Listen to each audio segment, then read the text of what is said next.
नैना जो एक आज़ाद ख़्याल की लड़की है, जिसे फ्रीडम बहुत पसंद है और उसे घूमने फिरने और नए लोगों को दोस्त बनाने का बहुत शौक़ है। लोगों को लगता है कि ज़िंदगी हो तो नैना जैसी।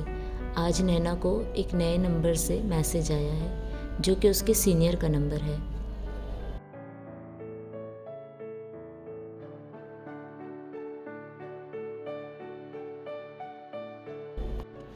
सीनियर ने मैसेज किया था कि उनके कॉलेज में एक इवेंट है, तो सीनियर ने बोला उनके कुछ आइडियाज़ शेयर कीजिए और नैना ने अपने आइडियाज़ शेयर किए जो कि सीनियर को पसंद आए।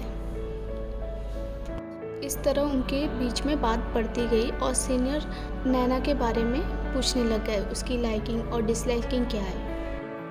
ये बात इतनी आगे बढ़ गई कि सीनियर ने नैना से पूछ लिया क्या हम बाहर जा सकते हैं, कहीं कॉफ़ी पे मिल सकते हैं।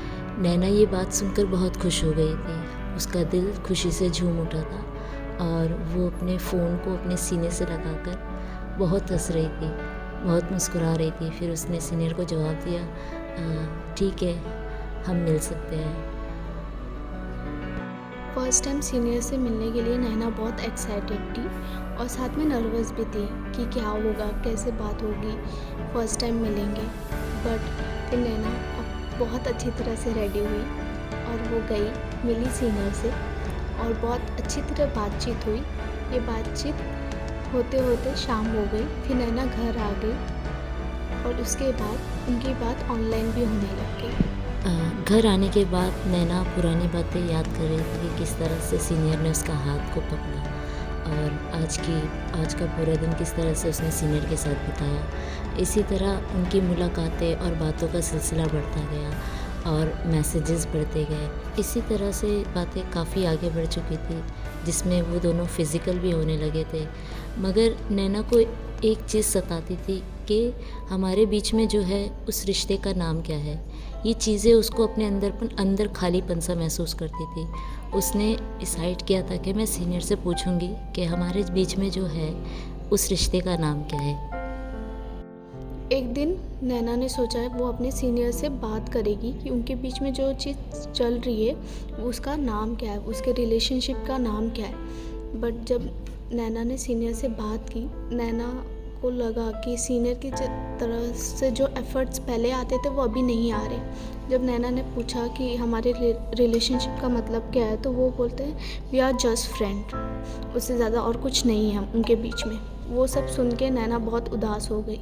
फिर नैना ने सोचा वो किससे शेयर करेगी, तो उसकी एक बेस्ट फ्रेंड थी, उसने उससे जाके शेयर की ये सारी चीज़ें। तो जब उसने बताया अपनी फ्रेंड को, नैना की फ्रेंड ने बोला कि जो तुम्हारे बीच में चीज़ थी ये दोनों तरफ से थी, बट सिर्फ नाम नहीं था और विदाउट तेरे कंसर्न के बिना नहीं हुआ था चीज़ें। तो तू जाके उसको ये नहीं बोल सकती कि वो तेरे साथ रिलेशनशिप में आए। तो फिर नैना की फ्रेंड ने बोला कि तू थोड़ा सा उससे डिस्टेंस मेंटेन कर ले और मूव ऑन हो जा।